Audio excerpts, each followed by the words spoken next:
All right, people. Some people should be filing in here in a minute. And Broomstick is back. We are back in this. It's really interesting what's been going on in the space lately, in the BP space. It feels like what my boots on the ground of it all, honestly, right now, is the clavicular era happened, the mainstreamification of everything, and there's kind of like a shock factor there for a few months. It was like, the mainstream had to kind of like absorb everything, and nothing, it's not like the space was evolving with new ideas or anything, but I think it's starting to get to that point now where like the consciousness of the whole BP space is kind of rising again. It's evolving into something greater once again. So I've kind of noticed this because Jacked is back. Jacked and Stacked is back. That's one thing. Another thing is I've been seeing Julius Perceiver. He's been posting again. Another great creator. And just kind of like people are kind of looking for like a what's next thing now that the mainstream has had to at least wrestle with our ideas. And that was kind of like a what if for a very long time.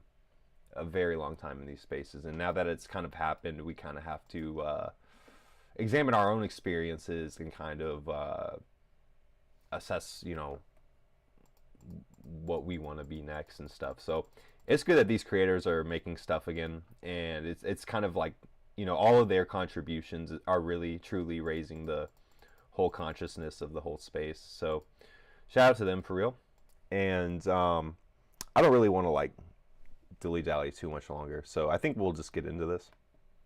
This world has convinced us that our worth lies somewhere in the future once we do. And go support him. Go like like his video, hype up his video, because of course I'm gonna put my own spin on these things. We're not gonna just play the video. Of course, this is a Minecraft YouTube channel, by the way. Certain things, but in reality the truth is your worth, it's inherent. You're inherently valuable, you're inherently loved, and again, you are inherently deserving of whatever life you want without having to do anything else. What is going on, YouTube? Welcome back to another video, guys. I know it's been a while. I know a lot of you guys have been asking me. A lot of you guys have been emailing me. I think in October, it would have been 2 years in October since I posted a video. And to be honest with you guys, I don't really want to get too deep into where I've been and what's been going on. But life has been lifing. Yeah, I feel that, man. I feel that for real. It's been rough, and I know Jack works in tech, and I think he did like websites or software engineering. And I don't, the current job market, you guys kind of put one and two together.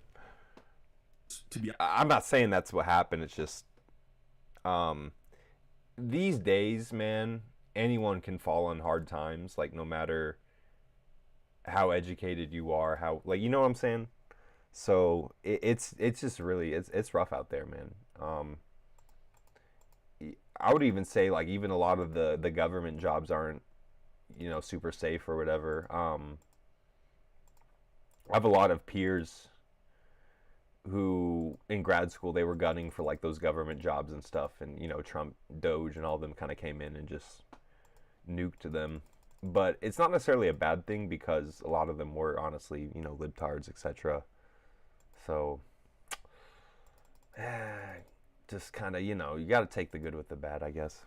Honest, I just really haven't had the drive or motivation to post any content or videos. I felt like I said everything I needed to say. I feel like, is there anything else to talk about? I mean, what up, Aguam? Kind of like beating a dead horse at this point. It's like most things have already been said and talked about. But I realized that my channel doesn't have to be organic. It doesn't have to be these like new organic ideas, even though that may happen sometimes. But it could just be videos talking about current events.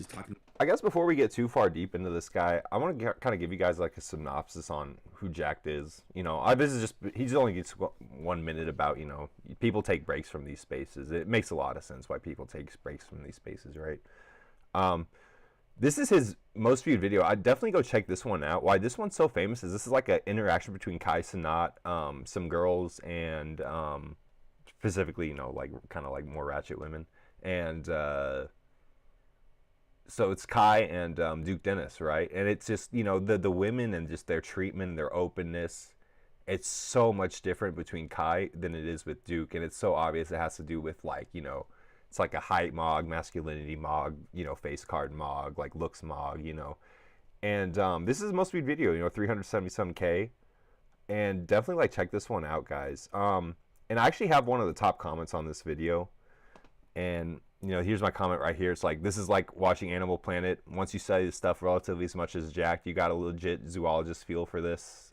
It's like I'm Steve Irwin telling you the intricacies of species interaction, you know, because that's what it's like, man. It's like it's just so interesting. But this guy Jack, he was originally like a red pill coach, you know. He was like, oh, you know, men need to get their money up, get their muscles up, you know, that kind of stuff, and that's gonna get you like laid or whatever.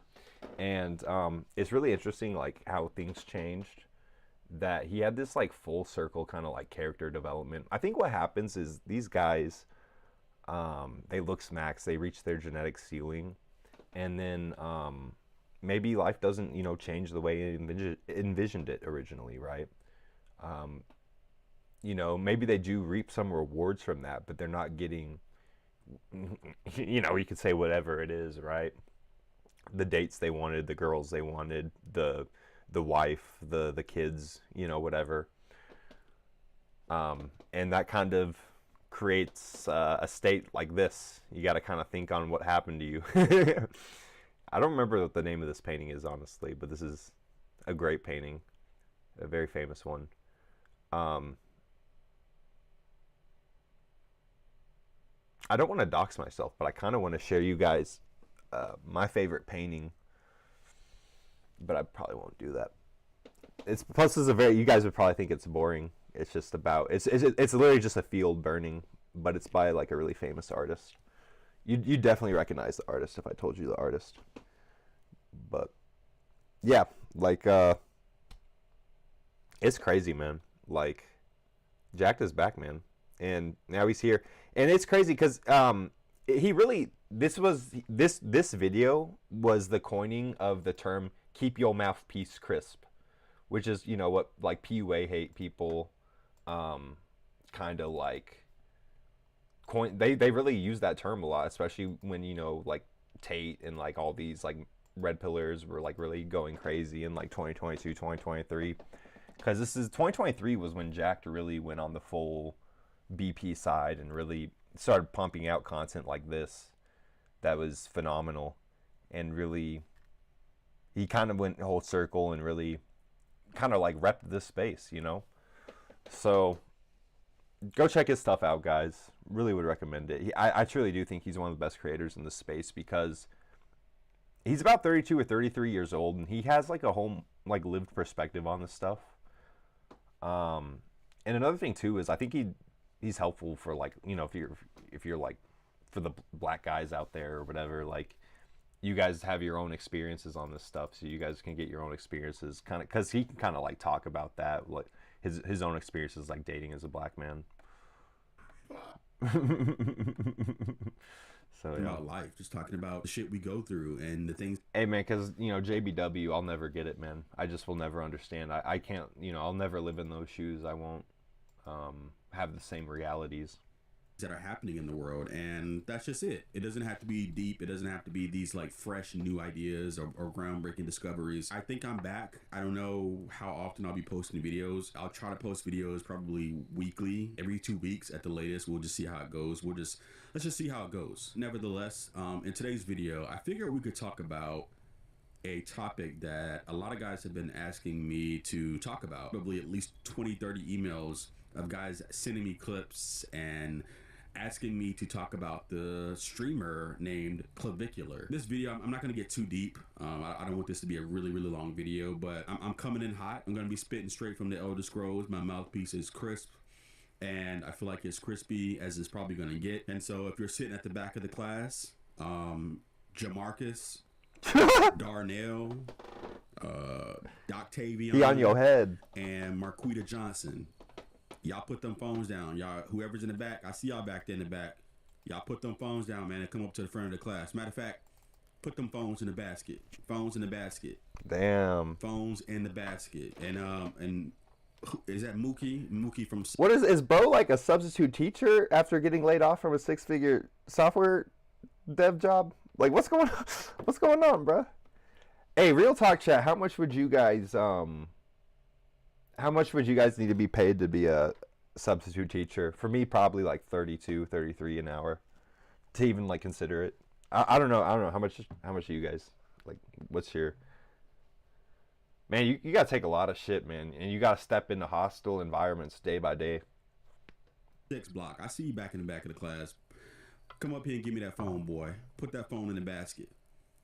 Have a seat up front. Now, recently, in the past year, almost 2 years, streaming has really taken off. You know, ever since Kai Cenat did the whole Streamer University thing. I think that was that in 2025? Dude, Streamer University was a BP, man. That thing was a dark capsule, like prescription, bro. I remember there was this girl named Cooking with Kaya, and like her only appeal was like she would like show the camera like a home cooked meal, and then she would just throw ass at the camera. And I remember there was like, bro, it was just so much like CIA brain rot. This is I think Rakai, and there was this dude named Reggie, who you probably seen like GIF memes of Reggie. I don't know, like he's just like a black dude with glasses. And he was like tweaking. He was going through like weed withdrawals. And I don't know, man. It was just like chaos, bro. Like last year, it feels like it was almost 2 years ago, but it was just last year that Kai Cenat did. Bro, I didn't even try to watch Streamer University. I just like through the clips, I just had to absorb it. Like it was just inevitable, bro. Like you know what I'm saying? Like I didn't even like. I just got algo pumped this, bro, by the Clippers, and I couldn't do anything about it. It was either like don't enjoy your timeline or you know, by osmosis kind of know what's going on with Streamer University, bro. Streamer University. And do you guys think this girl is natural on the right? I don't remember her name, but she was like crazy caked up, like. But it's, you know, the BBL era. You just never know now, kind of. Streaming has highly become the suspect new hot BBL thing in 2025, 2026. It's really blown up. It's kind of like the Indy. I think her name is Indy. I'm not sure. It's kind of like the 2022 version of podcasts.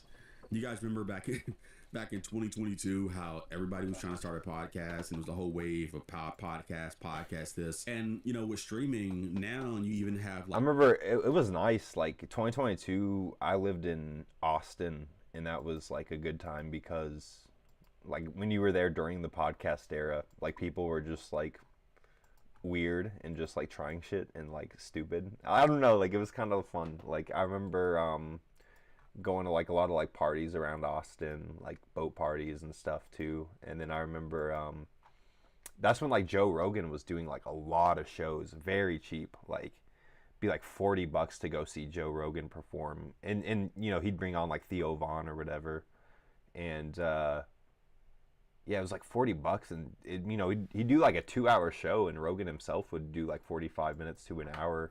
And you know, I'm gonna roast Rogan real quick. That dude he's not as good of a comedian as he thinks he is, man, for real, because like if you go watch someone like Shane Gillis multiple times, if you go watch, you know, one of these other guys who's kind of more like I'd consider more S-tier comedian. I've seen Shane Gillis 3 times, and every single time, like I saw him 3 times in the span of 2 years, like 2 shows within a year. You know what I'm saying? And every single time he was trying new bits. He was, you know what he had new written material to try, a new subject, a new narrative. Meanwhile, Joe Rogan is pretty much recycling like the same comedic narratives and just he's like tweaking like a sentence or a punchline. And bro, it's just not worth seeing some of these comedians repetitively. Some of them are definitely worth, like, you could go to 2 or 3 Shane Gillis shows within a year and probably not be bored. But you know, some of these comedians are just not worth the money. Like, you go see them once and then you don't got to go see them for another 3 years, honestly. Like rappers and celebrities who are jumping on the train. You know, you got rappers and athletes who are streaming and becoming streamers now. You know, guys, you got people like Ty Dolla $ign. You know, Ty Dolla $ign who's streaming. You got Keke Palmer who's streaming. You got I think I saw a clip of Justin Bieber who is streaming. You know, and Justin Bieber streaming now. So the entire world of streaming has kind of. You guys, that Justin Bieber at Coachella was corny as hell. He was playing like D's Nuts YouTube videos on stage at Coachella, being like, "Hey guys, I'm just an average guy." But I will say this: I think, you know, CIA and all that did JB kind of wrong, you know. So I feel for bro.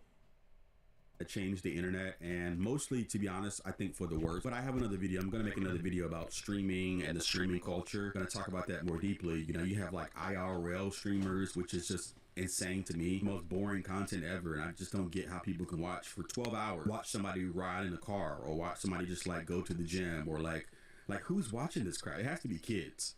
You know, it literally has to be kids. I'm in my 30s, so I'm not about to be sitting up here watching a damn 8-hour IRL stream with DDG.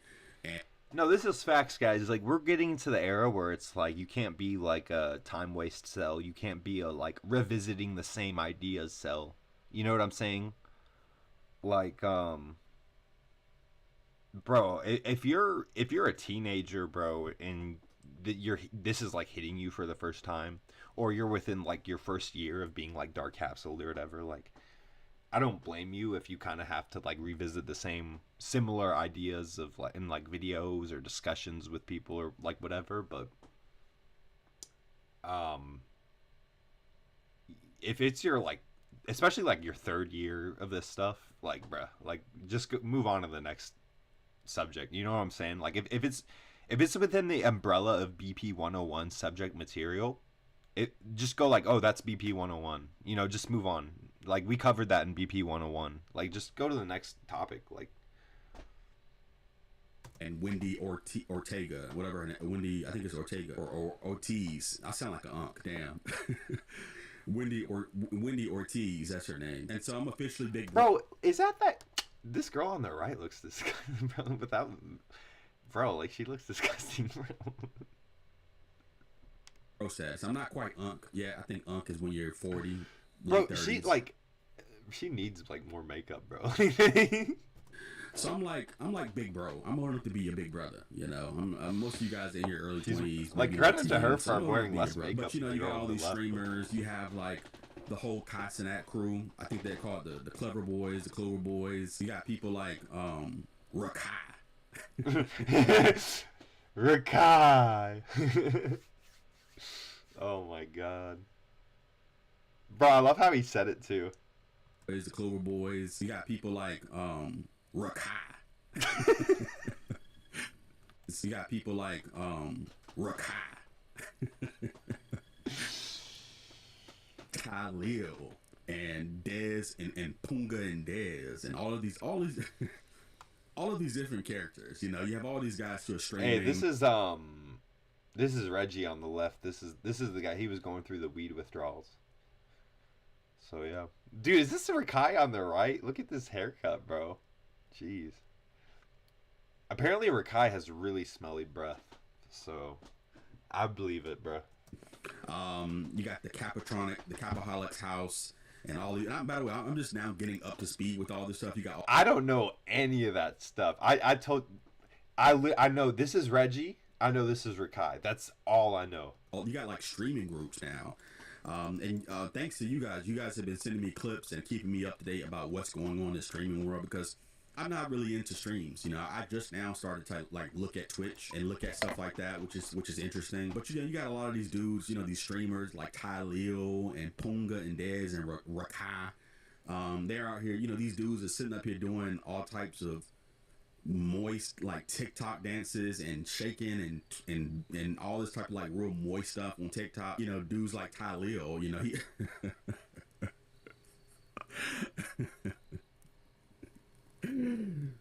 you know, and you got these dudes, y'all keep it up. You know, keep up these moist, you know, I don't know what's going on with these young, that's something I want to talk about. I don't know what's going on with some of y'all young dudes, man, but there's a lot of like, Honestly, bro, we can leave like the dancing. Like I'm talking specifically like the dancing on social media. We can leave that for the bitches, bro. Like we don't gotta be doing all this, man. I don't know what's going on with us, man. Like but bro, the thing is, bro, like these are the guys who are genuinely like taking your bitch, bro. Like I don't know, bro. You know, like here we are, bro. You know, on like Inkwell discords, bro. Like this dude does a TikTok dance and he genuinely has like 4 girls in his DM, bro. real like moist behavior going on. The dude's like booty cat shaking on TikTok and doing all types of moist like dances and all types of stuff on TikTok, trying to clip farm and aura farm. I was being hyperbolic, by the way. Like I actually don't genuinely like. I think it's one of those things where, you know, like the something like 90% of all the OF revenue is earned by like less than 5% of the creators or something. I think it's something like that going on, where it's like there's a lot of guys who get on TikTok and dance, and their whole like friend circle, all their haters, all their, you know, all their silent detractors are clowning on him, bro. And they only got like 12 likes. Max and all this old stuff.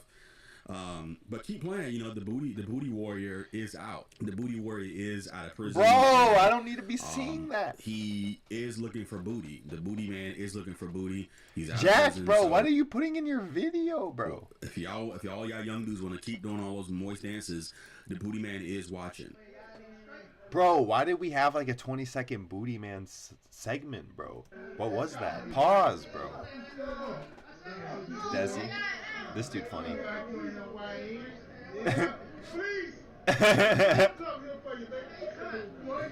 Yeah. No, this guy's funny, man. I love this guy's sketches.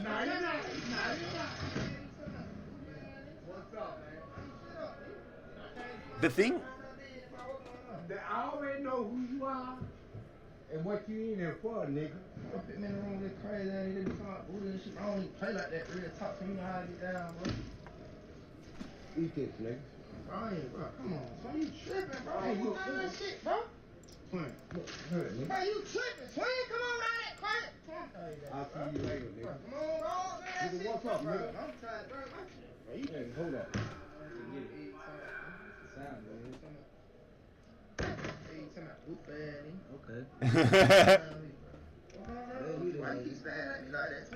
Bruh, I love how they got the Assalamualaikum in the back. Nigga. Come on, I ain't, bro. I'm not with that, bro. Man, I ain't with all that, nigga. As soon as dudes go to prison, they talk about Assalamualaikum, bro. What booty's more important than water, nigga? Bro, what the fuck y'all niggas, bro? Come on, 2020. I don't even want to play no more. Y'all niggas, true. I'm going with it. I don't give a fuck 928. I don't give a fuck pussy niggas walk down. I don't give a fuck nigga slam down. I don't give a fuck nigga. What about some stick, nigga? Hey, come on, what? Oh yeah, nigga trying on some ATM shit, twin shit, stupid as fuck. We ain't going for none of that What's shit. up, I man? know I'ma be out in a minute. You feel me? You want what? I said nigga finna be out. I ain't. What, you gonna make Bob? Shit. I mean, I got a good lawyer. I'm straight. Shit. Yeah. Next thing you know, when I get up in it, a tear came out of my eye. It felt so good, man. I done waited all this time. I'm going in, bringing it out. Going in, bringing it out. Going in, I think about 7 times I clammed it. I kissed it. I love you so much. Thank you. Thank you. You said that. Yeah, you said you welcome. All that was in his butt. I pulled it out. Bro, what is Jack That's what making it me sound watch? like. Juicy. But anyway, in particular, speaking of streamers, Bro, Jack is wrong for that, bro. Anyway, bro. Yeah, Desi Banks, that guy who was in the sketch before that weird face-to-face interview shit with the Booty Warrior. That guy's really funny. I really actually like his stuff because he actually like captures like the essence perfectly of like just like street jargon and like the shit you hear. You know what I'm saying? Like when you were going back and watching that, when he was like, "Hey, twin," and like shit like that, like that's just perfect. That's literally like, and they just the cadence of shit, and like, you know, like I was saying, like they got the Assalamualaikum dudes in jail and shit. Like he captured the cadence of that shit like perfectly with like a comedic overtone. You know what I'm saying? But it's like low key, there's accuracy there, bro. So that's why I think Desi Banks, his sketches are like low key genius. But yeah, I mean the Booty Warrior one is sus, and the fact you have the literal, you went to the literal jail to do a sketch with the literal Booty Warrior, bro. Like, are we being for real, bro? People, like I said, clavicular. People want me to talk about clavicular, and you know, actually, I don't have that many issues with clavicular. I don't really have. Honestly, I don't have that big of opinion on clavicular. I think he's just an entertainer and just another grifter. He's nothing groundbreaking. Like he's literally saying the stuff that we've been saying from like since like 2021. You know, the whole term like maxing and all this stuff has gone mainstream. And I mean, just outright, I disagree with him on like 2 points. One is clavicular's good living example of just what can happen if you really, you know, change your appearance significantly. And he did it to almost like a hard maxing extreme when you consider like peptides and whatever, maybe like a nose job or surgeries he might have had. And the number 2 thing I'd say is just the how much he hit that mainstream algos and forced the mainstream to like wrestle with ideas. Like that's significant in and of itself. And it's, you know, now everybody's talking about it, you know, but clavicular, he's basically just an entertainer. He says things and he does like little clips and he pretends to pass out and do all this stuff. And it's all fake, by the way, guys. A lot of this stuff is staged. I agree. You know, a lot of people eat it up. Oh, look at clavicular. He stole somebody's girl in the club. I agree. Yeah, they'll be like, he stole someone's girl. He had like a seizure in the club. I think like half of those health incidents are real, and then half of them are like exaggerated. Bro, on God, bro, like as soon as he had his first health incident, he probably like faked the next one. You know what I'm saying? Bro, all this stuff is fake, guys. Majority of these clips are planned by Aiden Ross and Kick. All this stuff is planned, guys, because it's money. It's thousands of dollars in views and subscribers and subscriptions on Kick. You know, and I'm almost 100% sure that they hire people. They're hiring people. Maybe even actors to show up and do certain things on streams, and the mainstream kids are eating it up, you know. But it's all fabricated. It's all fake. I've worked with thousands of influencers, great entertainers, mostly not the sharpest tools in the shed when it comes to business, with a few exceptions. So they're not going to run campaigns like this. This dude's bald spot is crazy. These campaigns? Well, let's go back to our friend Clavicular and see what he says about it in this clip. One of the fastest come-ups in streaming. Absolutely. Why do you think you're the fastest growing creator in the world right now? I think I have a lot of strategies that are good for viral clipping engagement. I think Kick has helped push me a lot with their clipping budget. So, you know, over 6 figures a month.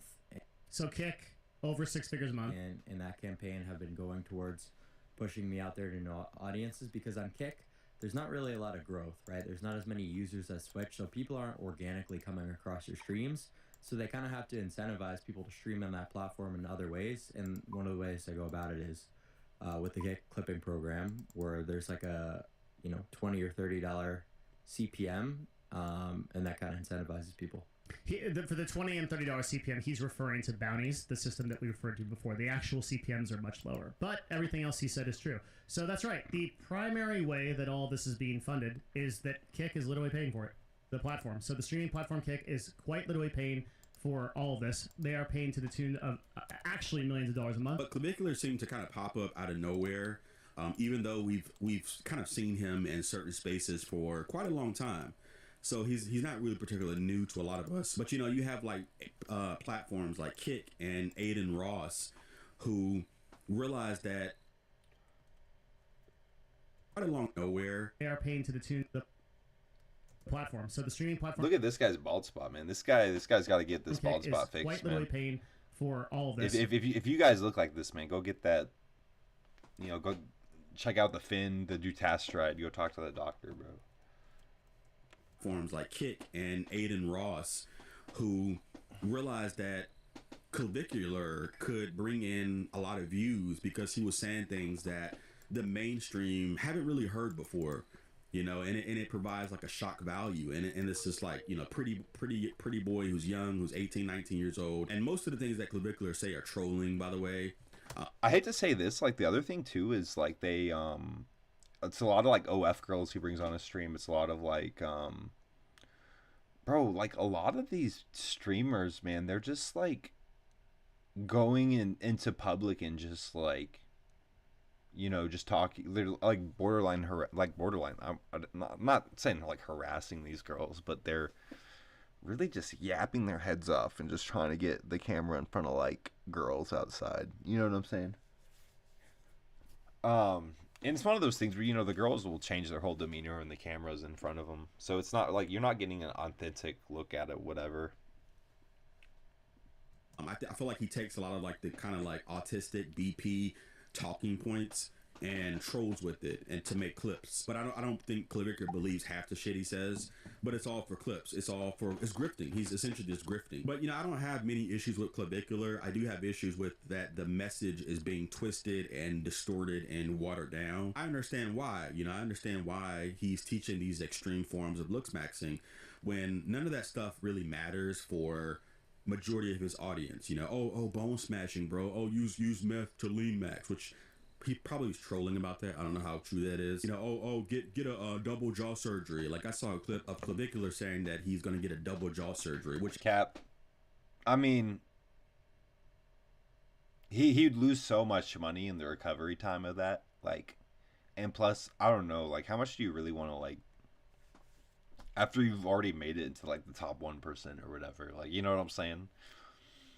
You really gonna like put your whole like health and well-being at risk like that by like, dude, it's just ridiculous. Guys, like it's just ridiculous, bro. I'm pretty sure he's trolling on. He's not gonna do that because he doesn't even need it. And something else, I think Androgenic is all, because I always see Androgenic posting these shorts and he's like, I'm going to get 3 facial surgeries on stream. Like, and I never see him do anything, bro. I've been seeing him posting that stuff for like 3 months, bro. I want to point out is that, you know, Clavicular was never ugly. You know, Clavicular was never an ugly guy. He was just a bloated, skinny, fat looking, scrawny, pimpled face, ashy, dingy looking teenager. That's all he was. That's literally all it is. And, you know, it's, yeah, well, I mean, he's probably going to go into genetic ceilings here where it's like, probably like he had some. This is bro, a lot of white guys, man, they just do not look good in like the teenage formative years, bro. Like it really takes like a white guy until like 18, 19 to start looking good, bro. It's just like they get cooked by acne and stuff in high school years, kind of like churns out late cells, you know what I'm saying? It's funny that a lot of these looks maxers, they always like to take pictures or show pictures from when they were like pimple faced, dino. But yeah, it's like the guy never necessarily looked good. He was more like these guys, especially like most of these white guys, they don't have good early game builds. They're more of like mid game, late game builds. So it's like Clavicular had to get out of the early game of high school, and then he could like ascend from there. But it's like he never had bad genetics per se. It was just kind of like he wasn't doing the looks maxing yet, so you know that's obviously like low body fat, you know, working on like aesthetics and style, and then grooming, all that. But then it's like on top of that, it's almost like with his hormones, and you know what I'm saying, it's just like some of these guys, it's just incompatible. It's almost like you're not allowed to play until like 18, 19. The other thing too is like whatever your parents feed you, you're at the mercy of that. So if you're, you know, was this guy eating like a lot of goy slop? Like I know he talks about like Burger King is a big comfort food even today for him. So maybe he was eating Burger King like 3x, 4x, 5x what he eats it now or something. You know, like there's a lot of like components you could consider there. But the thing is, a lot of guys, you know, when you're 13, 14, 15, 16, 17, and you know, maybe you want to date, you want a girlfriend, whatever, but it's like if you're at the mercy of whatever your parents tell you, whatever your parents feed you, you know, that kind of matters. Nugget eating teenagers. You know, they always do this. And now that they're a little bit older, now that they're 8, 19, 20, or whatever it is, now they show pictures of like how much better they look. But it's like, bro, you were a fucking kid. We all look dingy and scrawny and fucking just like little. Not true.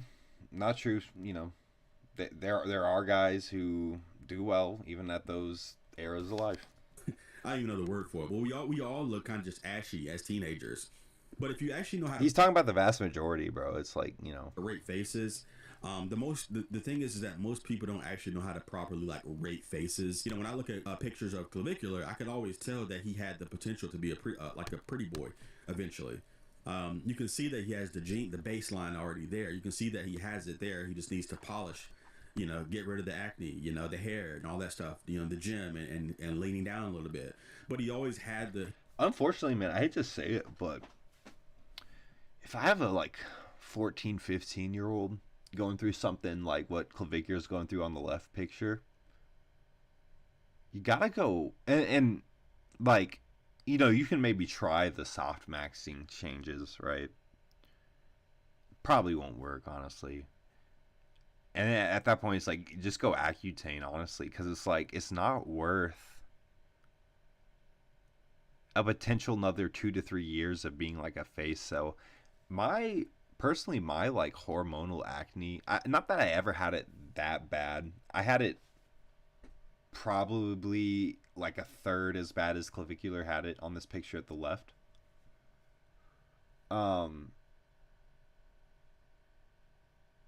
It took until about senior year of high school for it to clear up for me.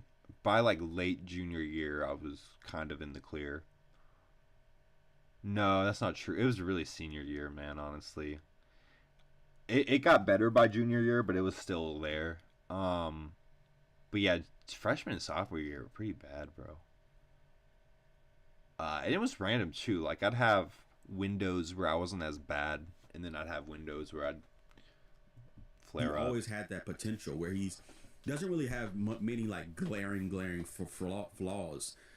Where you could see the pretty boy maxing, like he has that kind of phenotype where you could see that he could blossom into a pretty good looking guy. You know, he always had the potential in the genetics. That's the most important part.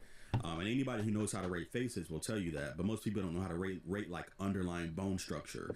They just look at like the skin and the pimples and the haircut and maybe the little bit of bloat. You know, something that I really want to talk about too is, and this is extremely important, I really want to hone in on this point is, you know, Clavicular's main issue isn't that he was ugly or not attractive. His main issue was that he was neurodivergent. And probably autistic. Is ding ding ding ding. Very correct. Very, very correct. Is what I suspect, because a lot of actually, you know, Clavicular really and the thing I've noticed about a lot of like late cells and stuff is it's like these guys, because they're neurodivergent and stuff, they have to go out and like see lived lost experiences. Like they have to go out and like take L's basically and see, like they can go review the game film, like, okay, I took this L at 17, 18, 19. They can like review the game film, they can review like social cues, game films, like, you know, stuff like that. They'll, and basically like after enough experiences with like L's or like, okay, like whatever it could be a number of things, bro. It's like I should have kissed her then and I didn't, and then I, you know, stuff like that. Like you're too hesitant to like make the first move, like all that's kind of like late selling stuff. You know, you have to almost like take those L's if you're indie, and then you can like come out the other side with like better knowledge. And I think that's why a lot of these guys are like late sells and late bloomer sells. A lot of you know, a lot of guys go on these like long dry streaks as well, because, you know, it's like what I was saying, it's for them to like make any headway and progress, it's like they almost have to like take L's because social interactions are just that atypical and like outside of their own nature. They can't, it's not as intuitive to them, so they have to kind of almost like treat it like more of a process than like a animal who is in their natural environment. He reminds me of myself in a lot of ways, just in terms of the like neurodivergent, like the certain tendencies and kind of characteristics that Clavicular has. Reminds me a lot of myself, and because I'm diagnosed autistic. I don't know if you guys knew that, but there it is. I'm diagnosed. I didn't find out until I was like 30 years old. Probably a high functioning one. I mean, you know, he's not Todd in the basement, or, you know, Todd on welfare, you know, like, you know what I'm saying? So for literally 30 years or most of my life, I've been literally running around trying to figure out what's wrong with me. I've tried nootropics, I've tried this, I've tried that. And, you know, I've been trying to find out, like, what's wrong with me? Why do I have... And the thing is, bro, like, this neurodivergence, bro, like, it can feed into, like, everything, like, texting girls, you know, that kind of stuff. Like, you can misplay so much easier just, like, every facet of the process, bro. These certain tendencies and have these certain things that are, like, sort of outside the norm. Basically, my point is that, you know, when you're in elementary school and in high school and you're neurodivergent, you're going to struggle. You know, you're going to struggle, and, you know, basically when you struggle that much, you don't really take care of yourself. You know, you let your act. Dude, I'm telling you, these guys in high school, they do this thing where like this happened to me somewhat. I'm more of like I saw this happen to guys, but they do this thing where like the kind of like neurotypicals or whatever, they just like gang up on the neurodivergence. Like, it's crazy. Like, I see this where they do like it's like organized bullying. They like make these narratives up and then almost get like the neurodivergent to like buy into it, and then once they bought into it, they kind of like, bro, they like run the joke up harder than everyone like on the inside is like sniggling about it. And you know what I'm saying? Like, it's so brutal, bro. Like, they bring the ND into the, like, they think that they're in the joke, but they themselves are the joke. You know what I'm saying? Like, I've seen that happen, bro. Like, it's crazy. You go unchecked. You don't really take proper care of yourself. You're not playing sports. You're not really engaged besides just going to school, and you kind of just like flounder. And I just think that's what happened to Clavicular. You know, I think Clavicular was just an autistic white guy, basically. And it's a very common thing. You know, it's not that uncommon. But, you know, luckily he's white. You know, if he was black and neurodivergent. Me personally, I don't really like the idea of like having my kids sit in a school for 8 hours a day. I think that's just kind of extreme. I think that's kind of like, you know, you're being programmed to be like a slave, kind of like, you know what I'm saying? So I actually worked with this girl who went to a charter school, and they had 5-hour days, and I think that's a start of like an idea, you know what I'm saying? Because it's like, you think about this, it's like your kid's time, that kind of matters a lot. And I don't know, like, it might come to the point where I just have to have like a latchkey kid, and I know that kind of sucks, but I think it's better if it's like you have a latchkey kid who only has to sit through, you know, slave programming 5 hours a day, versus you have a latchkey kid, or maybe not a latchkey, like, versus maybe, yeah, you could pick your kid up from school. You know, it works out with your work schedule. But your kid's sitting in slave programming an extra 3 hours every day for a total of 8 hours. I don't know, man. I kind of think it's better if maybe they have to take the latchkey L, but at least they have only 5 hours in slave programming. And yeah, you could say like avoid the, you know, going to school altogether. My issue with that though is, especially if your kid is doing okay socially, I think they should be in school. If you have like a little neurodivergent one, like maybe, you know, you could consider pulling them out of it. for like homeschool or whatever, but I actually think whatever like ounce of neurotypicality I have in me, it was kind of good that I went to high school in a way, because I kind of like formed a little nucleus of friends and stuff, and it's kind of beneficial, I guess, in that reason itself. The fact clavicular like drifted and all that kind of sucks. And I you know, college is also a different beast. I got very lucky in my undergrad where it's like, you know, you meet your people, and there's a for every, it's almost like for every person who goes to college, especially for guys, for every person who goes to college and, you know, they is a person who meets their people, they meet their tribe, they meet their group. There's another guy who just flounders, you know, just kind of every social interaction doesn't really go anywhere. Nothing leads to a deeper connection. You know what I'm saying? They just kind of flounder. They never really find themselves as a part of a group, not really invited to events. So it's tough, man. You know, I think if your kid is doing pretty good, go ahead and keep them in school. Like I said, try to like negotiate it down, you know, find like a lower. Bro, I've even seen public school. I remember there was this public school. Because when I was changing schools in elementary, I had one school change in elementary school. And then, yeah. Like, so I had to change school systems one time. And one of the schools I toured but didn't end up going to, unfortunately, I think they had a 6.5 hour day. And I remember even that, like, blew my mind. Because I think my standard school day at the time was 7 hours or 7.5 hours. So even like a 6 or a 6.5 hour day, that blew my mind. Because I remember looking at the schedule, I was like, wait, you mean to tell me you guys can come into school later than me? And you guys get to get out of school earlier than me? Like, that blew my mind. I wanted to go to school there so bad.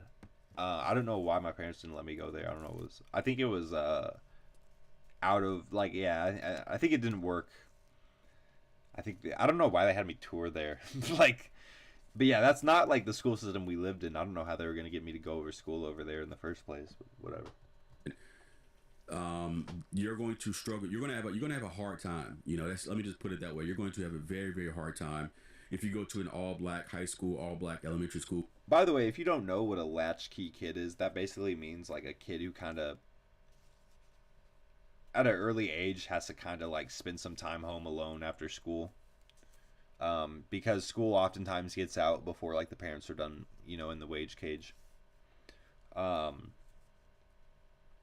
I remember I was a latchkey kid, but I didn't really start until 5th grade on it. I used to stay in like aftercare, which is expensive, man, especially in current year. Aftercare has gone up like college, man. It's gone up like 10x. It's way too expensive now. Like daycare, childcare.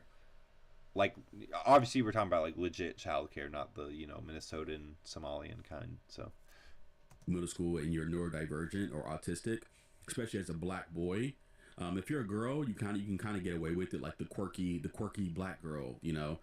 But if you're a black guy, a black boy, and you're autistic, you are going to have a very, very hard time. Clavicular's main issue is that he has the same issues that I had growing up. And, you know, I didn't realize until recently, like I said, I went most of my life having no clue, just trying to figure out what's wrong with me, you know, trying different nootropics and trying different substances and trying different things to make myself neurotypical, you know.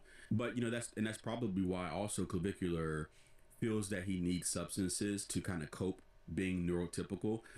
Because I was the same way, you know. I ran into the issue as well I had an addiction issue in the past, a substance issue. For a long time, I was trying different nootropics and different substances to try to make myself seem more neurotypical or feel more neurotypical as well. And this is why people who have autism and neurodivergence, or specifically autism and ADHD, are... Bro, I've heard some crazy stuff that people take to feel more like... Guys are taking taurine supplements, I think. That's one I've heard. I know that's found in like energy drinks. But I've heard, I think energy drinks only put like 2.5 milligrams in it, like a Monster. And I think these like nootropic Maxors, you know, I think they're putting like 10 milligrams of a taurine nootropic in, and then they're going out and trying to socialize. Another one I've heard about is Phenibut. Phenibut. I know nothing about these, by the way, guys. And I'm just aware that they exist. I'm not trying to condone anything. This is a Minecraft YouTube channel, but apparently those really make you more social, and they don't have the toxicity of alcohol. Like alcohol, you know, these are apparently like chemicals that your body like processes a lot better, and it's not caloric, and it doesn't make you like fat and like kill you in your liver and stuff. Apparently, allegedly. Or 2 times or even more. Because what it is, I think a lot of these drugs, they work on like your GABA, and your GABA is your state of kind of like it's like sociability, relaxation, you know, that kind of, it plays on that, you know. I think alcohol itself is a GABA agonist, so I guess that would mean what, like it helps make GABA more receptive in your system, something like that. I don't know. Higher or more likely to have a have a potential of having a substance abuse issue. And so this is why Clavicular, you know, if it's true about him using substances, this is why he feels like the need to take substances to cope. And I can understand that. I relate to that. It took me a while to just accept that this is who I am, and there's nothing to really fix. And the reason why is because, you know, the world really wasn't built for people like us. And this is why I think a lot of guys end up in the manosphere too, because as a girl, you can be neurodivergent and still have a pretty good life. You can still have a good dating life. You can still have a good friendship life and all this stuff. But I think even a good job, maybe, potentially. Probably still, like, depending on the work environment. I think there's a lot of autistic women who could get pushed out of, you know, whatever work environment for whatever reason. But I think more work environments would be willing to kind of cozy up to like an autistic girl compared to like an autistic guy. An autistic guy they'd be less willing to change things, I think, for an autistic guy. If an autistic guy felt like he wasn't welcome, whereas if the autistic girl felt unwelcome, I think maybe the workplace would coalesce to her interests a bit more. And I'm not saying they don't have their challenges. I'm sure they do. But as a male, when you're a male and you're neurodivergent, specifically if you're black or ethnic male, or particularly a black male, and you're neurodivergent, it's going to be hard. You know, dating, you know, when it comes to dating black women specifically, they screen for neurotypical men. They don't really do well. Black women generally don't like neurodivergent men. That's true. And, you know, so, and this is why, you know, because like Clavicular, he feels the need to cope because the world really wasn't built for us. It wasn't built for neurotypical or neurodivergent people. And we often feel exhausted and drained, and the world just sort of feels like raw, like it's all coming at us as like data. Like our brains see data. Like people see like a picture, we see data. You know, everything's like cognitive for us. You know, when we interact with people, it's a cognitive processing. You know, it's not like this automatic connection and human innate drive. It's a cognitive thing that we fake emotions, we fake facial expressions, we fake certain vibes, and we literally it's all fake. And so we cope with that. And so we use substances because of how draining it is. So we look for something to cope with the world that wasn't made for us. We feel that we need something to help us be able to keep up with the world. I think part of it is IQ as well, guys. Like I see a lot of these guys where it's like they almost feel like they want to they like seek substances to lower their IQ. A lot of high IQ people I know lean into like alcohol, you know, weed, obviously. Psychedelics.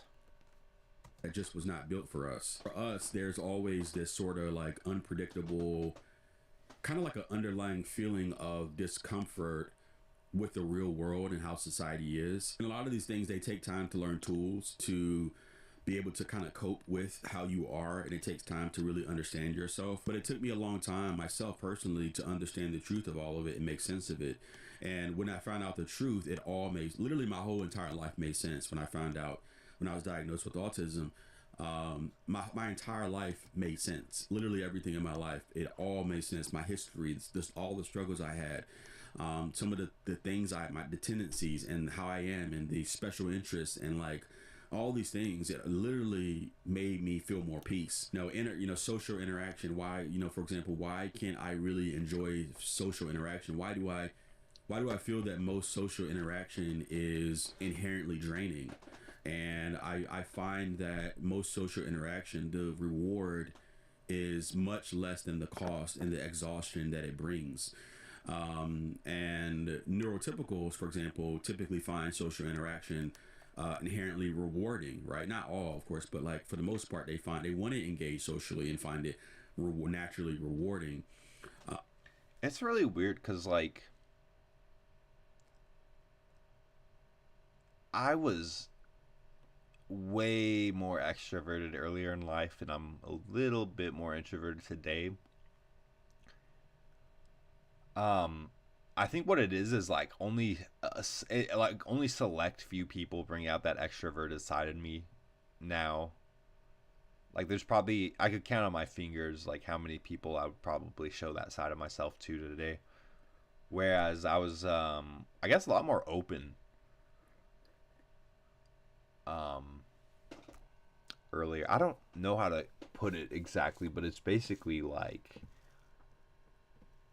you have enough negative social interactions, not necessarily like, you just kind of experiences, whatever it is. It's kind of like, and you have enough like experiences of like high investment with low reward, etc. It's kind of like you naturally become more reserved with your time, I think.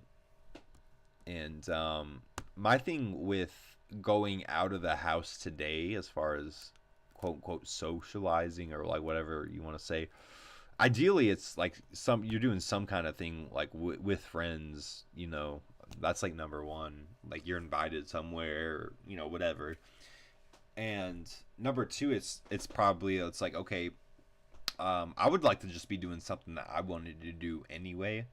And if I meet friends there or like get a date there, that's even better. But that's not, that wasn't the original reason why I wanted to cope and go over there.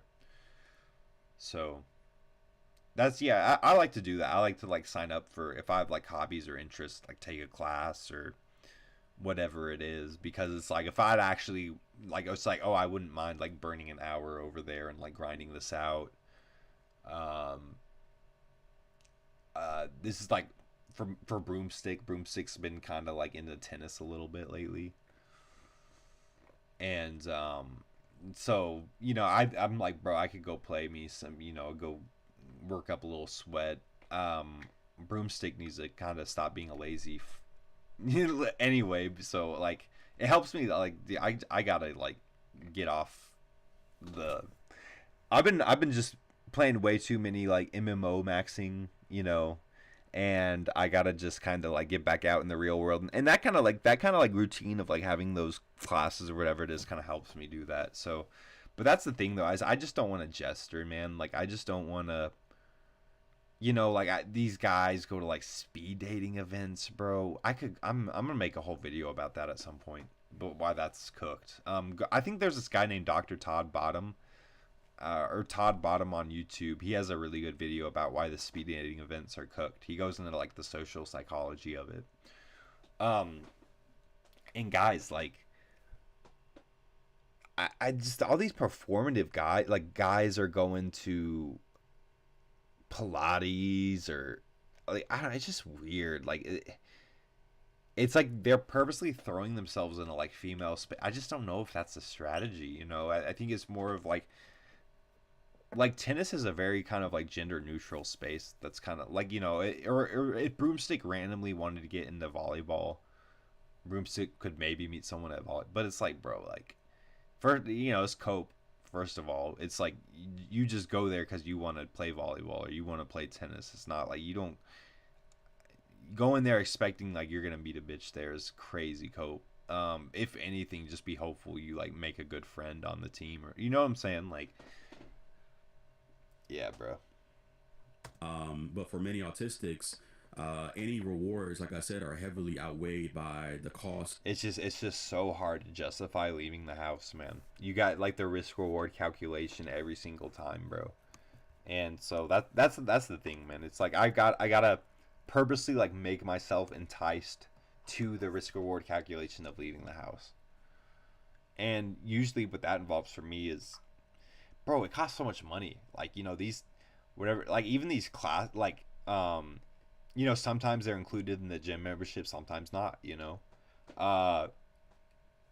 When I leave the house, I like to go get food somewhere. I like to maybe sit at the food spot.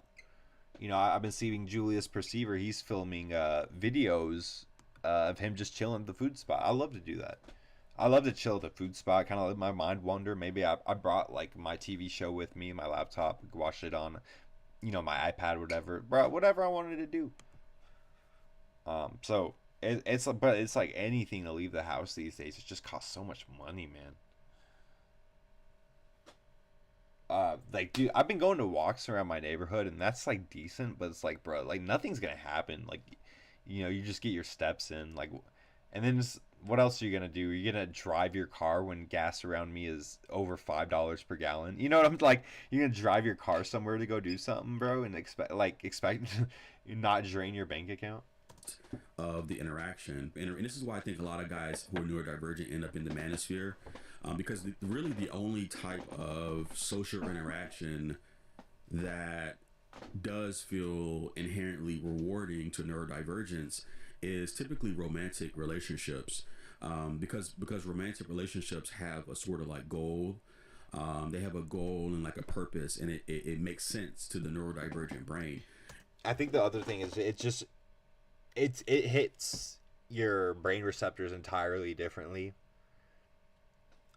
You know, it's like all the brain receptors that like corn would hit plus oxytocin. And with like friendships and stuff like that, maybe you get like a different kick of, you get a lighter, it's like diet oxytocin, I guess. And you get none of the like sexual stimulate, you know, so it's like, I don't know. I get what he means though. It's like everything else feels flat except that for a lot of neurodivergent people. So it's maybe hard for them to maintain friends. Just like, you know, regular, amicable friends, you know, platonic friends, whatever, you know, and it's male to male, you know, whatever, like platonic friends, bro. Like, it's not as random and like up in the air. It's kind of a concrete thing. Like it's a romantic situation where it's a clear purpose, right? And you know, and that's why I think a lot of us too, we struggle with like maintaining friendships because we don't find those type of things naturally rewarding, you know? And so we typically find more joy in things like hobbies and weird niches and like these special interests, you know, like for example, Clavicular is clearly his special interest is looks maxing, you know, and honestly, I was kind of like that too, to be honest. And a couple years ago, I was like that too, kind of like obsessed. I became obsessed with like looks maxing, which I warn you guys about because it's really a waste of time to be obsessed about it. And so I think a lot of it is just learning to embrace how the universe really made you and stop fighting, to really just stop fighting your natural wiring. You know, I fought so long to change, to be different, to fix it. You know, there's something wrong. I just see if I could just find that one solution. Maybe it's looks maxing, maybe it's this, maybe it's that. And the truth is that, you know, you are who you are, and that really, really is true. But you know, like for example, looks maxing, guys, that's really up to you. The truth is though, it's immense amounts of work. And you know, for example, if you're like normie 21% body fat or whatever, immense amounts of work to get that down to 15%. Immense, like project, you got, like, I'm talking about projecting for like a year, like maybe a year, you know, of like real day by day focus, kind of projecting like this step, avoid this step, necessary step, avoid this step, like program, like, so. And then, but if we're talking something like 21% to like 12% or 21% to 10%, which is like the peak, you know, low body fat maintenance, 10%, like that's Herculean, guys.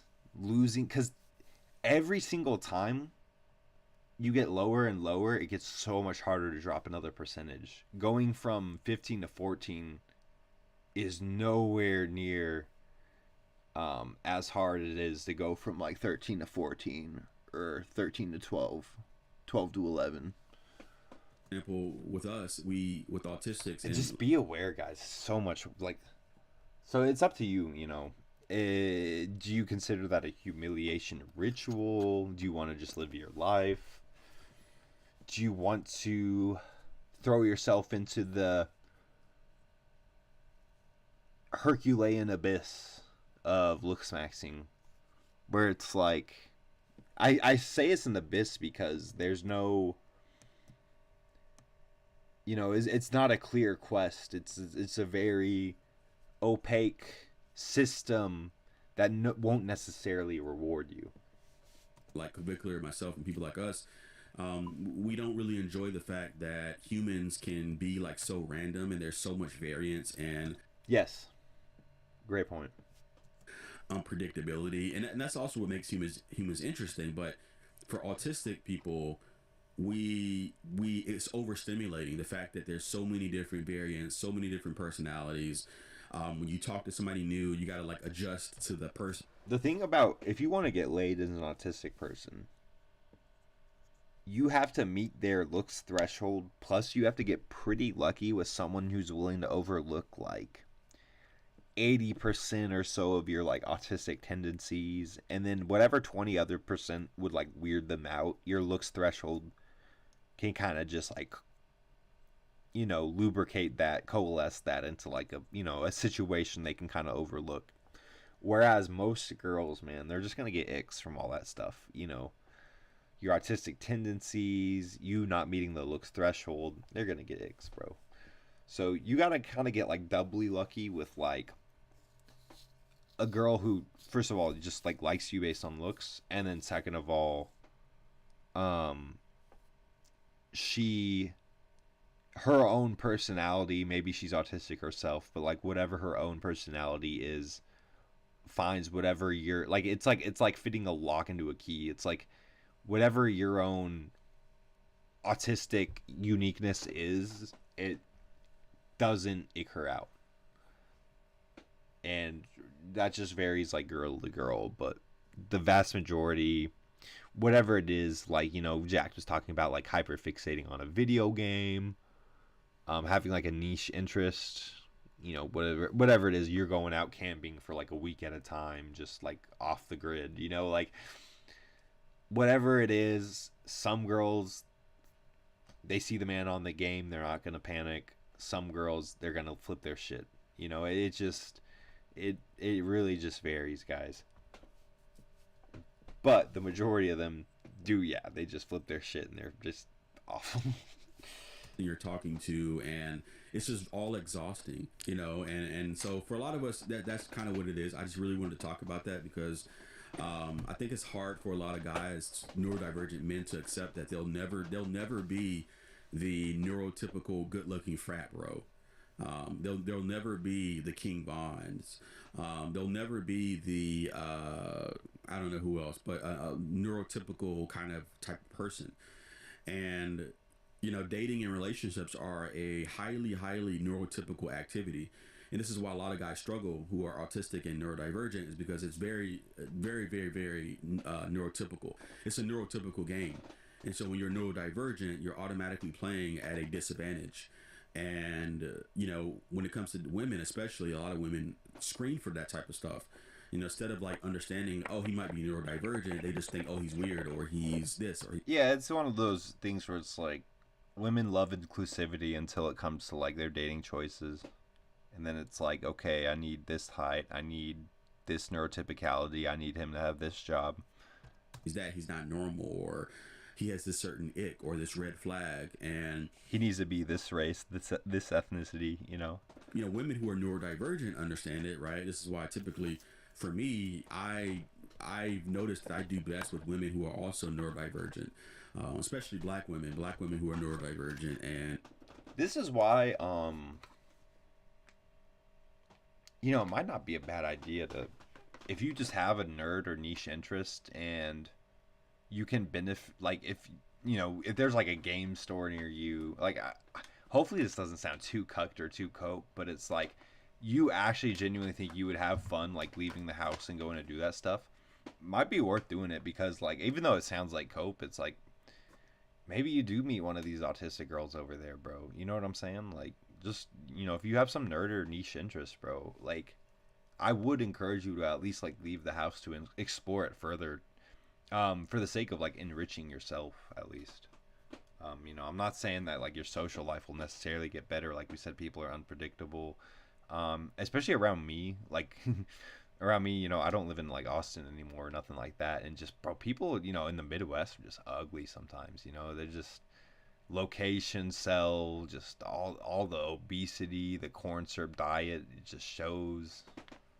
So it's like, that's why I say it's kind of cope. Expect, like, going out and expecting like you're gonna meet people or whatever is cope, bro. Just go out for your, you know, you want to go do whatever to leave the house, you know, go get food, go to the game store, go to the card league, whatever it is, bro. Like, just go, bro. You know, like, if you go and you think you'll have a good time just based on you participating in the activity, it's worth going. If you think, because think about that, like, once you're actually there, you're in the activity, and especially, like, once you finished, bro, you'll probably be, like, just happier thinking, like, okay, I did this instead of, like, leaving the house or staying in the house. You know what I'm saying? But it depends, man. Like, unfortunately, there's a lot of trial and error to that. Because it's like, bro, like, you can go, and then it's like, if it's just not, like, the vibes are off that day, or you're trying, like, a new place for the first time, and the vibes are off at the new place, dude, that's a horrible feeling, because then you have that feeling of, like, oh, I could have stayed home. Maybe even autistic, actually. I find that I do very, very well with other women who are autistic too. But the point is that, you know, a lot of guys end up in the manosphere, like claviculars of the world, because they're looking for a solution when the answer really is that you're just autistic or you're neurodivergent. But anyway, I'll make another video on this. I don't want to get too deep into this. I'll make another video on being neurodivergent and autistic and all that good stuff. We'll go deeper. But I just wanted to bring that up because I thought that was very, very important to talk about when we talk about people like clavicular. You know, so it's like, you know, does looks maxing work? It's like, sure, you know, don't be fat, skin, hair, teeth, and that's literally like 90% of looks maxing. That's literally it. Even like the gym, like body, it's like you don't even need to you don't need to go to the gym. Yeah. Guys, my teeth situation is crazy. Like, I don't have very good teeth. My front teeth, like, I didn't really wear my retainer after braces, and so my overbite reset a little bit, not entirely, but just a little bit. And then the other thing is my front teeth are keeping pretty well as far as, like, avoiding cavities and stuff, but dude, my back teeth are pretty cooked, guys. Like, as soon as I get dental insurance from whatever, you know, J daycare position I get in the job market, you know, I'm gonna reap that dental insurance and really try to attack the teeth, get teeth maxed. Because, bro, I've been getting cooked, man, with teeth. My teeth game is not there, bro. Look, dude, having the front ones is so important, though. Like, I would not have a chance if my front teeth were cooked. I don't know. No girls have really ever said anything to me about my back teeth being cooked. Like, I have a couple back teeth that are cooked, but maybe they just, I don't know, bro. Honest. I just, like, if it doesn't fuck up your smile, like, it's one of the ones where I can just smile at, like, 50% or something, and, you know, I'll look fine. So I just been doing, like, you know, all my pics, I look okay, like, you know. You could have a runner's physique and still be fine if you have the looks, you know. But again, even with looks maxing, I've always said this, that, you know, there's no really, like, breaking out of whatever category you're in, or phenotype, or, like, type, whatever, like, kind of, like, box you kind of fall into, like the type, the phenotype category. There's just no breaking out of it. You know, you can put lipstick and makeup on a pig, but it's still a pig, and everybody still knows it. Everybody knows it's a pig, even though it has lipstick and makeup and it looks a little bit polished. You know, you can polish a genetically 5, but it's still going to be a 5, maybe a 6 at best. You know, so there's really no breaking out of whatever like sort of like range or category you fall in. And always remember too, guys, don't think in black and white. Remember, a lot of this stuff is there is like some subjectivity to it. It's not all black and white, like, oh, if you're a 5, it's over. It's like, no, not necessarily, because it may be difficult, but I'm sure there will be women who would find you their type. Julius Perceiver made a really good video about sub-8 theory recently. And I couldn't agree more. One thing I think is really important to address that I've been seeing is most modern relationships these days I've been seeing is where the guy has to mog by about like 2 points in looks system out of 10. So if there's a guy who's an 8, he's probably pulling like a 6. If there's a guy who's a 6, he's probably pulling like a 4. You know what I'm saying? For like LTRs and stuff. And the reason why, and Julius talked about this, is because the guy mogging kind of makes it more of a secure relationship in the modern age. Whereas, you know, guys can go for their looks match, but that's just, you're going to be at risk of something going wrong, getting checked on hypergamy, shit testing, you know, just going to be a less stable relationship probably. And it's sad to think about that, you know. It's like most guys, all you want is your looks match. You're going to have to go through some like Herculean feat. It's crazy, man. And that's just true. And it might be difficult to find those girls, and maybe you never will. Maybe you will. Who knows? But, you know, there is some subjectivity to it. So always keep that in mind. Never think in black and white. I just want to say that. But, you know, Clavicular can't be really totally honest with his audience because he's selling them on the idea that they can do what he do. He's selling guys the dream that they can do what he does if they just look smacks hard enough. That they can get the same results, that they can just, you know, they just have to look smacks. But 90% of Clavicular's audience could never, ever be him, you know, or have the clout. Let's be honest. A clout is a big part of it. You know, like Clavicular's a good looking guy, but he's not like the Paul Walkers of the world or the, you know, the younger Brad Pitts of the world. Like he's good looking, but he doesn't really have that like sex appeal like somebody like Paul Walker. Rest in peace, Paul Walker. Somebody like Paul Walker has, or the young Brad Pitts. Bro got Warrior Skull mogged. It's over for Clavicular. Young Henry Cavill's he's good looking, you know. But I feel like a lot of women would say like, oh, he's not like hot. You know, he's good looking, but he's not hot. I've actually had girls tell me that he's good looking, but he's not hot. You know, but just based off the law of the averages, majority of Clavicular's audience is 5s. You know, just based off the law of averages, the majority of his audiences are probably like 5 who think they can become an 8 if they just look smacks hard enough. And that's kind of my problem with Clavicular. But I understand that he's trying to money max and trying to run up his bank account. That's all it is. You know, he's really literally just grifting. But the reality, like I said, there's no breaking out of whatever category you're generally in or your phenotype is in. For example, a lot of people just don't have like the pretty boy phenotype. Some people just don't have like that raw like sex appeal. No matter how many hours you spend in the gym, just don't have it. You just don't have that rawness, and that's fine. And I think the quicker you accept that, the better you'll be. And then you can kind of find your own like niche and your own areas, right? The more you try to. Every day, I'm more convinced that. Yeah, it's probably only rice women for me, man.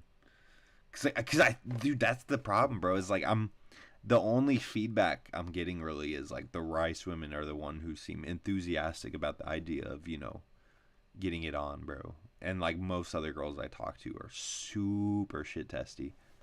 Cope with what you could never be. JBW. The worse off you'll be, your life will be. So just be honest with yourself. You know, that's the most freeing thing you could possibly do. It's just to be truthfully, brutally honest with yourself. But, you know, generally I think that Clavicular is just a symptom of the culture. You know, I don't think Clavicular, it makes sense to me, maybe to you guys, why Clavicular has blown up. It makes sense. It's not like this mysterious thing of like, oh, why? Like I saw boomers saying the other day, like, oh, I can't believe that kids are watching Clavicular. And it's like, no, I can believe that they're watching Clavicular. It makes sense. He's a symptom of what I call like the great shift that's happened. I don't think that Clavicular is necessarily bad or evil. You know, I think that he's just a symptom of the culture. You know, for the first time, this is talked about quite a bit on like podcasts and stuff like that, but it is true nevertheless, is that for the first time, women are outpacing men in many areas. The things that women traditionally valued in men are now falling apart, due to new societal changes. It's a real like socio-economic shift that's taking place. And, women have always valued men for, to be honest, really for like fake things that can be bought or earned. It's like fake stuff. You can't buy genetics. So men they trick the system where they become like, oh, I can prop up myself by getting materialistic things, by having money and success and all this extra stuff that you can kind of earn, right?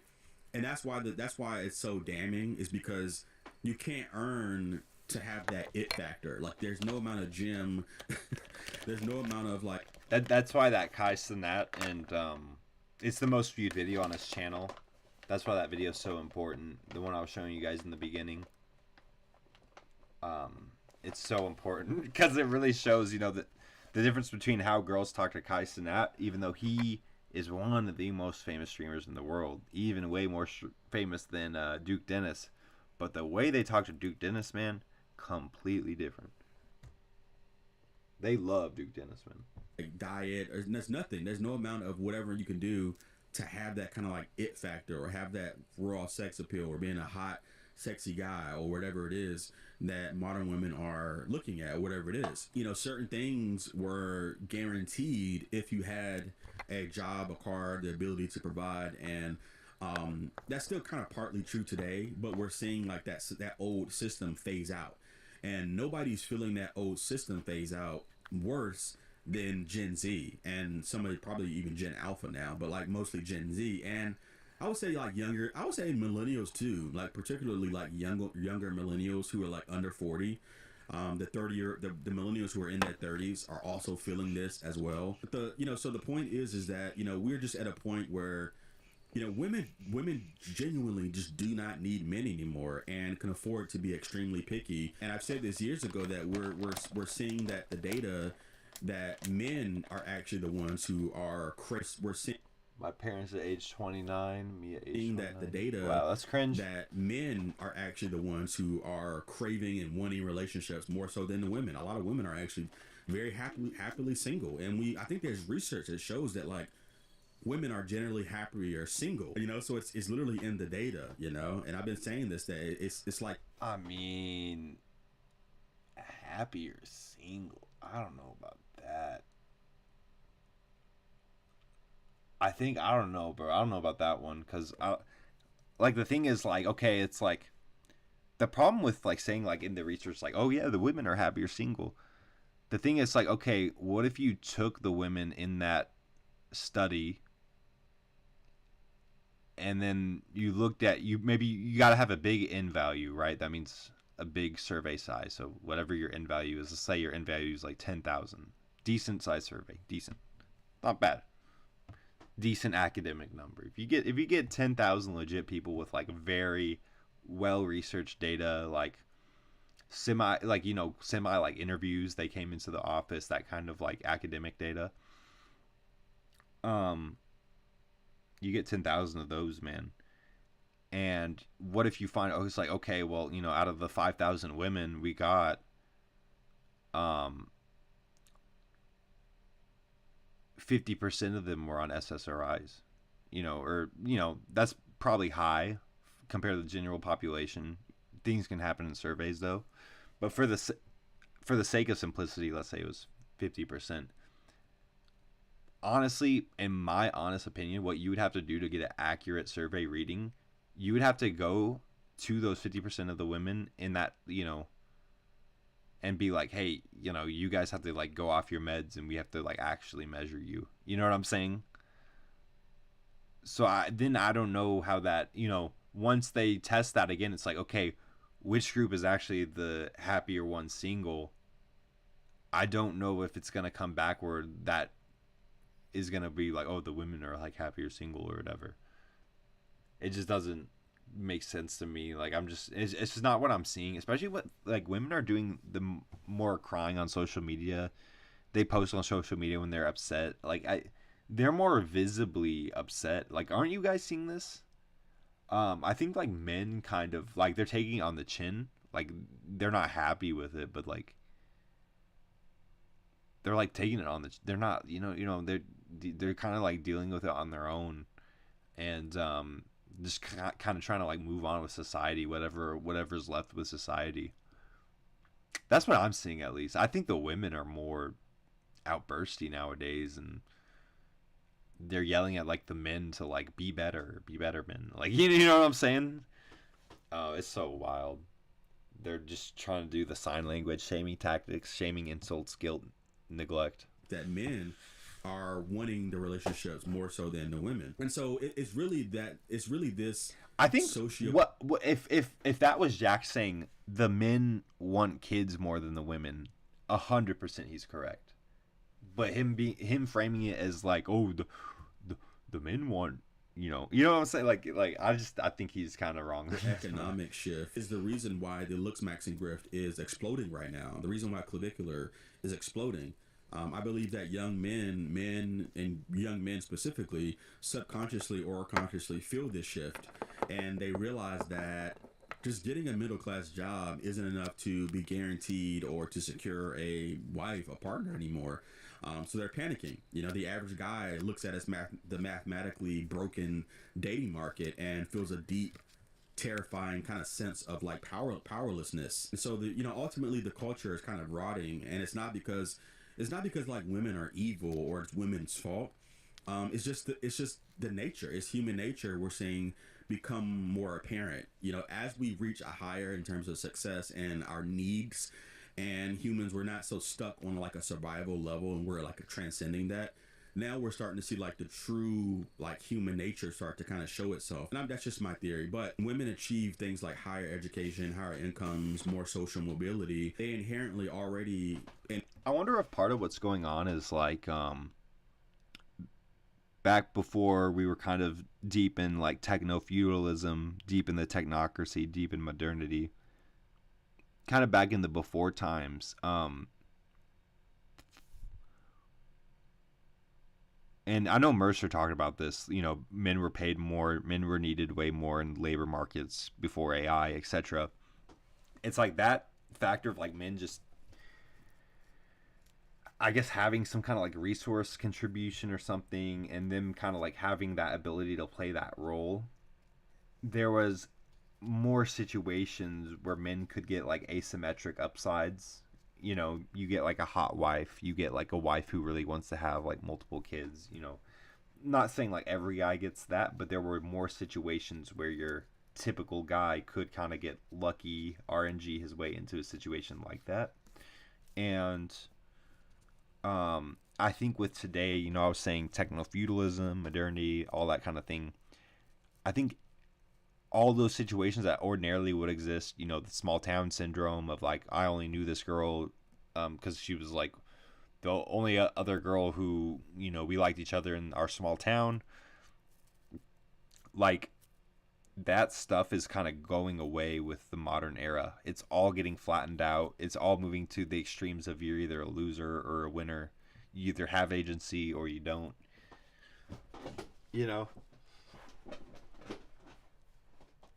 All that stuff's getting flattened out, man. And really, they inherently already have more social value than the average guy anyway. When women achieve those things, they generally do not lower their standards for a partner's income or status, unless she really genuinely finds him attractive and is drawn to him, and finds him hot or sexy, whatever it is, and just like really drawn to him. Then all that stuff gets kind of overridden, and maybe temporarily, maybe long term, maybe not. It might be a problem, but at least temporarily.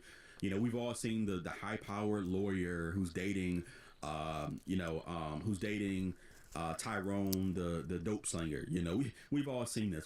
That story is as old as time. Now, because women, that kind of reminds me of Thomas White. If you guys don't know Thomas White, his current like I think all Thomas White is doing is he works like a very, I don't even know if he works anymore, but he works like a very like basic job, just kind of like can switch off his brain. His GF is some like 40-year-old like money max lawyer, like career max lawyer, like hag GF, and he dude, she pays for his like country club and his like golfing fees like every month. You know, she like every time they go out, she's the one paying. You know what I'm saying? Like, it's not too bad, man. Maybe not too bad. He doesn't seem to mind either. I don't think I would either. Also, are wanting the top kind of genetics as well. The genetic traits, they want that as well. They want to be attractive. And they hate when there's any incongruencies. Like, you know, I have to go coach Red Pill. I have to like lie to women when they meet me. I tell them I work like part-time in tech, you know, even though I'm neat maxing. But yeah, man, like it's so crazy. Like they hate any incongruency. If they think you're attractive, they hate you don't have a good job. If you have a good job, they hate that they don't find you attractive. And it's like personal. They won't like show it to your face, but they'll like in their brain they'll like mark you like I don't like this person. And that'll like you'll have to deal with that social dynamic anytime, you know, you're interacting with that person from then on. Genuinely what it's like dealing with these boys, man. Attracted to their partner. The math is really breaking down, you know, and this is the real like BP, if you want to call it that.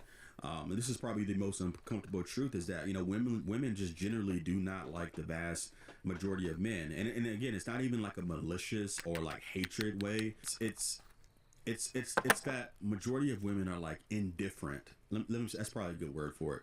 Majority of women are sort of like indifferent to the vast majority of men. And so now that, you know, men for centuries probably have been kind of propped up on a fake system. Dating and partnership has always been propped up on like a fake system. And we're seeing that system sort of break down.